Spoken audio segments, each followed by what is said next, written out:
को स्वागत है mysteries of the past channel पर। नमस्कार दोस्तों, क्या हाल है सब? Hey everyone, it's Arjun back with another video. आज हम आपको सुनाने जा रहे हैं एक रोमांचक और डरावनी कहानी, जो एक चंपानगर की यक्षिणी की भूतिया कहानी है। अगर आपको ये कहानी पसंद आई हो तो वीडियो को लाइक, और हमारे चैनल पर न्यू है तो चैनल को सब्सक्राइब करना ना भूले। धन्यवाद। तो चलिए शुरू करते हैं कहानी की तरह। चंपानगर गांव में पीपल के घने पेड़ के नीचे एक कुआं था। गांव के बुजुर्ग कहते थे, ये कुआं अथाह है, इसकी गहराई का कोई पता नहीं। सूरज ढलते ही इस कुएं के आसपास सन्नाटा छा जाता। गांव वाले फुसफुसाते थे, इस कुएं में एक खूबसूरत सी यक्षिणी रहती है। वो रात के सन्नाटे में बाहर निकलती और गांव के भोले भाले लड़कों को अपने जाल में फंसा लेती। अर्जुन चंपानगर का रहने वाला एक जवान लड़का था। उसे गांव की कहानियों पर यकीन नहीं था। एक रात शराब के नशे में धुत होकर वो अपने दोस्तों के साथ उस कुएं के पास पहुंचा। उसकी हिम्मत दिखाने की धुन सवार थी। वो कुएं के किनारे खड़ा हुआ और जोर जोर से यक्षिणी को ललकारने लगा। उसके साथियों का चेहरा सफेद पड़ गया। तभी अचानक कुएं से ठंडी हवा का एक झोंका निकला और उसके साथ ही एक मोहक आवाज गूंजी, कौन मुझे बुला रहा है? अर्जुन घबराया नहीं, बल्कि शराब के नशे में और भी ज्यादा उछल पड़ा। मैं बुला रहा हूं, यक्षिणी हो तो सामने आ। हवा में एक चमक उठी और कुएं से एक अत्यानंदित रूप वाली महिला प्रकट हुई। उसकी आंखें चमक रही थीं, उसके बालों में रात की कालिमा थी और उसके होंठ लाल किनारे वाले गुलाब की तरह खिले हुए थे। अर्जुन देखते ही मोहित हो गया। यक्षिणी धीरे धीरे कुएं से बाहर निकली और अर्जुन के पास खड़ी हो गई। उसकी आवाज में जादू था। तुमने मुझे बुलाया है तो तुम्हें मेरी मेहमान नवाजी भी स्वीकार करनी होगी। शराब के नशे और यक्षिणी के मोह में अर्जुन कुछ समझ नहीं सका। वो उसके पीछे पीछे कुएं के पास गया। यक्षिणी ने अपना हाथ बढ़ाया और अर्जुन को छू लिया। छूते ही अर्जुन को लगा जैसे किसी ने उसे सम्मोहित कर लिया हो। वो बिना किसी विरोध के यक्षिणी के साथ कुएं में कूद गया। अगली सुबह अर्जुन के दोस्त गांव वालों को दौड़ते हुए बताने लगे कि अर्जुन रात को यक्षिणी के साथ कुएं में कूद गया। गांव वाले कुएं के पास जमा हो गए। सबके मन में डर था। कुछ देर बाद कुएं से अजीब सी गंध आने लगी। गांव के बुजुर्ग ने बताया, ये यक्षिणी का प्रकोप है। कुछ दिनों बाद रात में गांव में अजीब सी हरकतें होने लगीं। लोगों को पेड़ों पर झूलती हुई एक खूबसूरत सी महिला दिखाई देती। कुछ लोगों को लगा वो यक्षिणी है, कुछ को लगा वो अर्जुन की आत्मा है। गांव में दहशत का माहौल बन गया। एक रात वो खूबसूरत सी महिला अचानक अर्जुन के घर में दाखिल हुई। अर्जुन के माता पिता उसे देखकर चीख उठे। वो महिला हंसी और बोली, मैं तुम्हारे बेटे अर्जुन को वापस लौटाने आई हूं। अर्जुन के माता पिता खुशी से झूम उठे।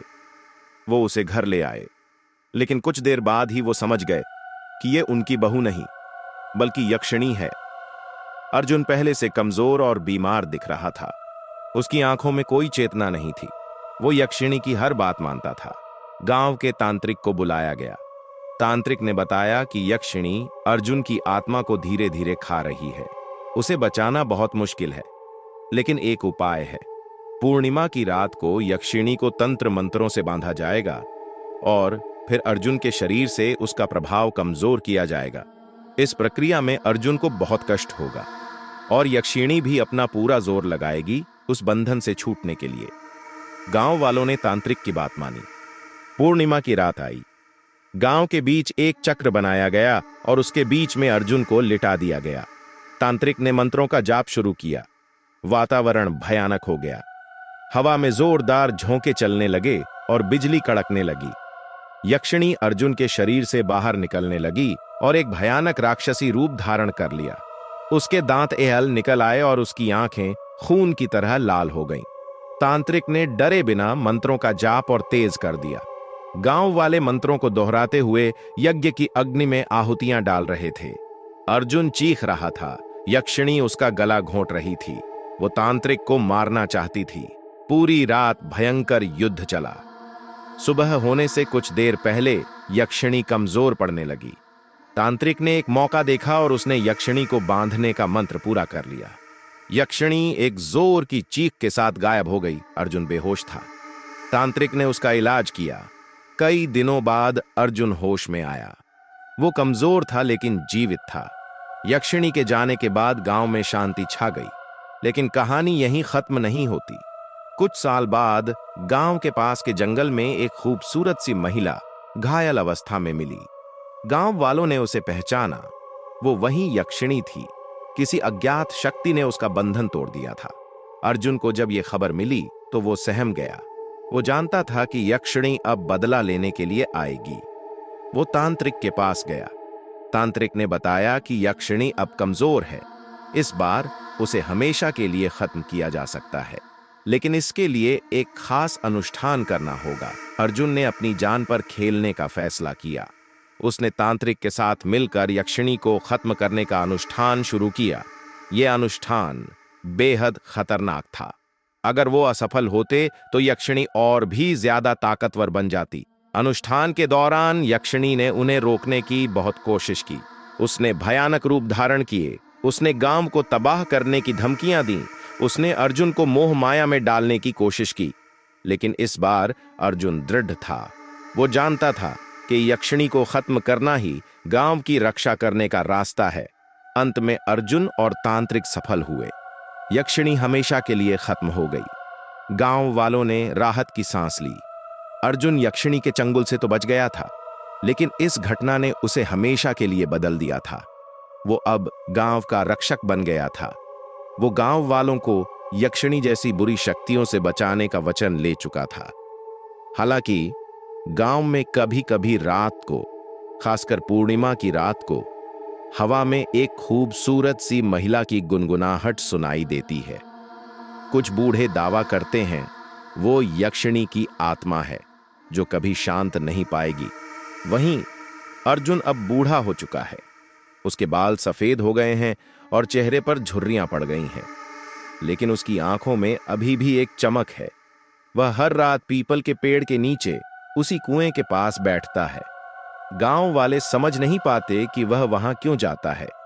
कुछ सोचते हैं कि वह यक्षिणी को याद करता है, तो कुछ सोचते हैं कि वह उस रात को याद कर रहा है जिसने उसे बदल दिया। अर्जुन दूर क्षितिज को निहारता है। तभी हवा में एक बार फिर से वही खूबसूरत सी गुनगुनाहट सुनाई देती है। अर्जुन की आंखों में एक अजीब सी चमक आ जाती है। वह धीरे से उठता है और कुएं की तरफ चलता है। उसके होंठों पर एक रहस्यमयी मुस्कान खेलती है। कहानी यहीं खत्म होती है, लेकिन यह पाठकों पर छोड़ दिया जाता है कि अर्जुन कुएं के पास क्यों जाता है और उसकी उस मुस्कान का क्या मतलब है। शायद यक्षिणी पूरी तरह खत्म नहीं हुई, या शायद अर्जुन अब भी उसके मोह माया में फंसा हुआ है। यह एक ऐसा सवाल है जिसका जवाब सिर्फ चंपानगर का वही बूढ़ा पीपल का पेड़ और वो अथाह कुआं जानते हैं। अर्जुन कुएं के पास पहुंचा। हवा में गुनगुनाहट तेज हो गई। तभी कुएं से एक धुंधली आकृति निकलने लगी। यह यक्षिणी थी, लेकिन पहले से कमजोर और क्षीण। अर्जुन ने बिना किसी डर के उसका सामना किया। उसने कहा, तुम वापस आ गई? क्या मुझे फिर से तुम्हें खत्म करना होगा? यक्षिणी ने करुण स्वर में कहा, नहीं अर्जुन, मैं बदला लेने नहीं आई, मैं माफी मांगने आई हूं। मैंने तुम्हें और तुम्हारे गांव को दुख पहुंचाया है। मुझे कैद से रिहा कर दिया गया है, लेकिन मेरी शक्तियां खत्म हो चुकी हैं। मैं अब तुम्हारे लिए कोई खतरा नहीं हूं। अर्जुन कुछ देर चुप रहा। उसने यक्षिणी को गौर से देखा। उसकी आंखों में अब दर्द और पछतावा था। फिर उसने धीरे से कहा, शायद तुम सच कह रही हो, लेकिन भरोसा इतनी आसानी से नहीं मिलता। अर्जुन ने तांत्रिक से सलाह ली। तांत्रिक ने बताया कि यक्षिणी सच कह रही है। उसकी शक्तियां खत्म हो चुकी हैं। उसने अर्जुन को सलाह दी कि वह यक्षिणी को माफ कर दे। बहुत सोच विचार के बाद अर्जुन ने यक्षिणी को माफ कर दिया। गांव वालों को विश्वास दिलाना मुश्किल था, लेकिन धीरे धीरे यक्षिणी गांव का हिस्सा बन गई। वह अब गांव वालों की मदद करती थी, बीमारों का इलाज करती थी और अपनी खूबसूरत गुनगुनाहट से गांव में शांति लाती थी। कुछ साल बाद अर्जुन का देहांत हो गया। यक्षिणी ने उसके अंतिम संस्कार में शामिल होने से इनकार कर दिया। वह उसी पीपल के पेड़ के नीचे बैठ गई और दुख से गाना शुरू कर दिया। उसकी गुनगुनाहट अब दुहक से भरी हुई थी। तभी एक छोटा लड़का उसके पास आया। वह अर्जुन का पोता था। वह यक्षिणी को देखकर डरा नहीं, बल्कि उसके पास बैठ गया। उसने यक्षिणी से पूछा, आप कौन हैं और आप इतना दुखी क्यों हैं? यक्षिणी ने उसे सारी कहानी सुनाई। लड़का ध्यान से सुनता रहा। फिर उसने कहा, आप दुखी मत हो, आपने गांव वालों की मदद की है, आप अच्छे काम कर रही हैं। मेरे दादा आपको पसंद करते थे। यक्षिणी लड़के की बातों से प्रभावित हुई। उसकी आंखों में एक उम्मीद की किरण जगी। उसने लड़के को गोद में लिया और धीरे से गाना शुरू कर दिया। इस बार उसकी गुनगुनाहट में शांति और उम्मीद का भाव था। शायद यही चंपानगर की असली कहानी है। बुराई और अच्छाई के बीच का संघर्ष, माफी का महत्व और यह विश्वास कि हर किसी के पास बदलने का मौका होता है। जी हां, कहानी अब पूरी तरह खत्म हो गई है। यक्षिणी को गांव वालों ने अपना लिया और वो अच्छे काम करने लगी। कहानी के अंत में एक नई शुरुआत का संकेत मिलता है, जहां अर्जुन का पोता यक्षिणी को स्वीकार करता है। कुछ साल बाद अर्जुन का पोता वीर बड़ा हो चुका था। वो गांव का मुखिया बन गया था। यक्षिणी अब भी गांव में रहती थी, लेकिन वो अब पहले जैसी खूबसूरत नहीं रही थी। उसकी उम्र बढ़ चुकी थी और उसके चेहरे पर झुर्रियां पड़ गई थीं। वीर यक्षिणी का बहुत सम्मान करता था। वो जानता था कि यक्षिणी ने गांव के लिए बहुत कुछ किया है। वो अक्सर यक्षिणी से मिलने जाता था और उसकी बातें सुनता था। एक दिन वीर यक्षिणी के पास गया और बोला, यक्षिणी जी, आपने मुझे इतना कुछ सिखाया है, मैं आपका बहुत आभारी हूं। यक्षिणी मुस्कुराई और बोली, बेटा, मुझे खुशी है कि मैंने तुम्हें कुछ सिखाया। तुम एक अच्छा मुखिया बनोगे। वीर ने पूछा, यक्षिणी जी, क्या आप हमेशा यहां रहेंगी? यक्षिणी ने सिर हिलाया और कहा, हां बेटा, मैं इस गांव से बहुत प्यार करती हूं। यहां के लोग मेरे परिवार की तरह हैं। वीर खुश हो गया। उसने यक्षिणी से वादा किया कि वो हमेशा उसकी देखभाल करेगा। कुछ महीने बाद एक रात यक्षिणी बीमार हो गई। वीर को बहुत चिंता हुई।